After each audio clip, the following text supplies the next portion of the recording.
Right word why India needs to relook at the concept of secularism in the wake of the 50th anniversary of Emergency 1975-77, which was commemorated on June 25 this year. A debate has been reignited on the inclusion of the words secular and socialist in the preamble of the Indian Constitution. This inclusion was done through the 42nd Amendment of the Constitution in 1976. Several clauses of this amendment were struck down by the Supreme Court in 1980 Minerva Mills vs Union of India case. The amendment's constitutional morality has also been questioned, as it was passed when the opposition was put in jail by the Indira Gandhi government. A look at the historical evolution of the concept of secularism indicates that it is largely a Christian construct suitable for the West. Its suitability to India's civilizational construct needs to be debated in this regard. According to Britannica, the word secular is derived from the Latin term saeculum, meaning a generation, a human lifetime, an era of time, or a century. In its original Christian sense, the word indicated the finite temporal world of mundane daily or political affairs as opposed to Christian religious time and practices filled with the sense of eternity and laden with spiritual significance. The first edition of the Encyclopaedia Britannica 1768-71 defines secular as something that is temporal, in which sense the word stands opposed to ecclesiastical. The English thinker and writer George Holyoake in 1851 was the first to use the term secularism to refer to a particular non-religious civic and ethical philosophy that he intended to lack the negative ethical connotation that atheism carried at the time. Holyoake's explanation in the Principles of Secularism 3rd edition 1870 is typically rooted in the concept of Christian morality.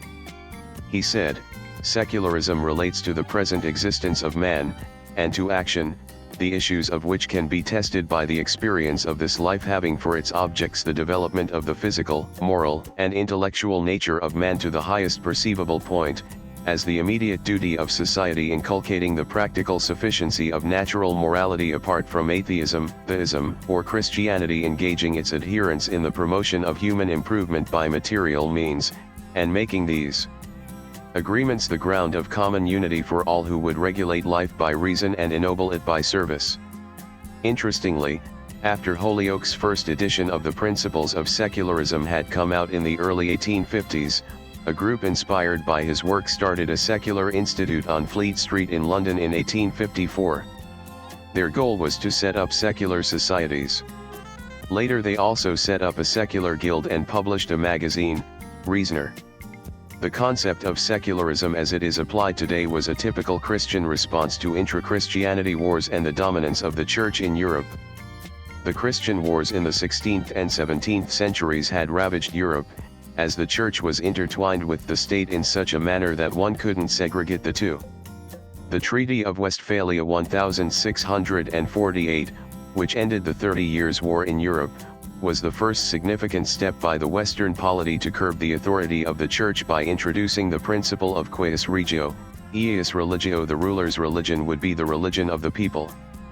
Prominent thinkers and intellectuals like John Locke (1632–1704), who is often called the father of Western liberalism, pushed for greater religious tolerance to reduce the dominance of the Church in public life.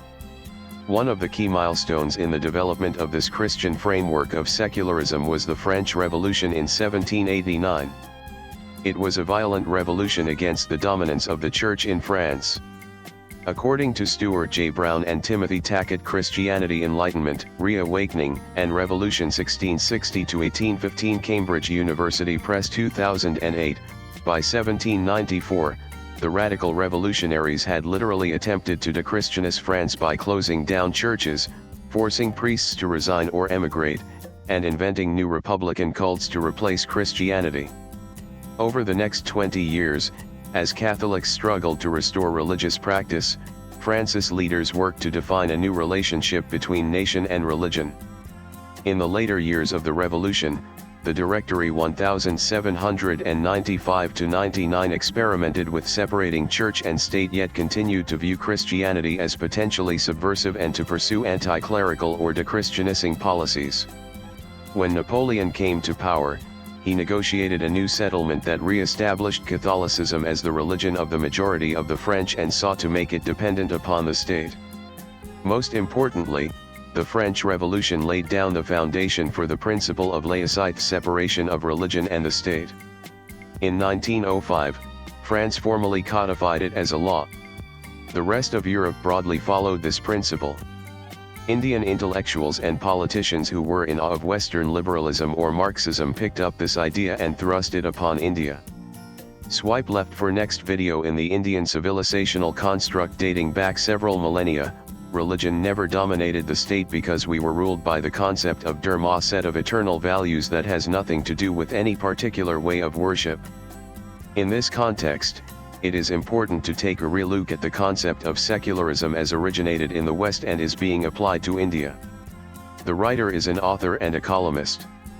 His X handle is arunanandlive.